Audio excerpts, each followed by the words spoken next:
In an article published on May 1st, 1994, titled, "It's Getting Even Tougher to Hide from Abusers," journalists Nancy Bartley and Duff Wilson expose a dangerous lack of ethics in the private detective industry. The piece highlights how cheap computer databases made it effortless for abusers to hire investigators who willingly took cases from questionable clients to track down spouses and partners trying to go into hiding. The article illustrates that even when abused partners take the ultimate step of entering state protection programs to secure a new identity, private eyes are dismantling their safety nets, despite sacrificing their entire work histories to leave no trace.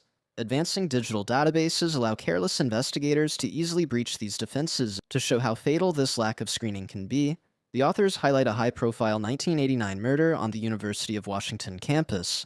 A Seattle detective agency supplied a young woman's address to a California investigator hired by her hostile ex-partner Azazola Mizuni. Just over a week later, Mizuni used that data to track her down, shooting and killing both her and another person. While many agencies blindly handed over life-threatening data under the excuse of just doing business, some investigators fought to hold their own industry accountable. This brings us to Ernest Barth. As a former King County police officer turned private investigator, Barth vocally condemned these no-questions-asked private investigators, arguing that they must take legal responsibility for their actions. Outraged by those in the field who engaged in illegal searches without checking the full story, Barth gave a blunt, unvarnished quote, "Everybody has to work to eat and pay the bills. When you're hungry, those are the ones who take the garbage cases and give the entire profession a bad name. What makes this interview so remarkable is the timing.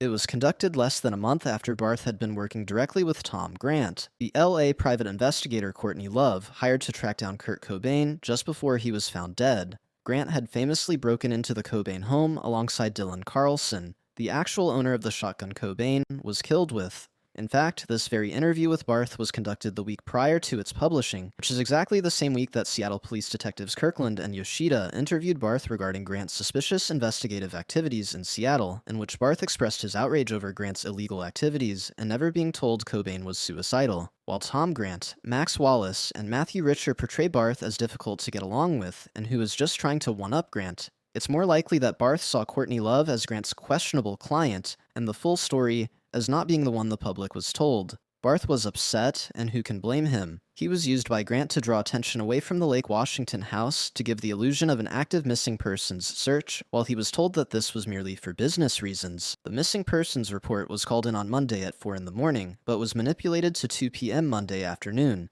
bypassing any notice to Barth by logging the details at a much later time. Barth's stakeout was up on Capitol Hill, where he would be isolated from drug dealers who would never approach him, and Barth was given a very limited description of the man he was to look for.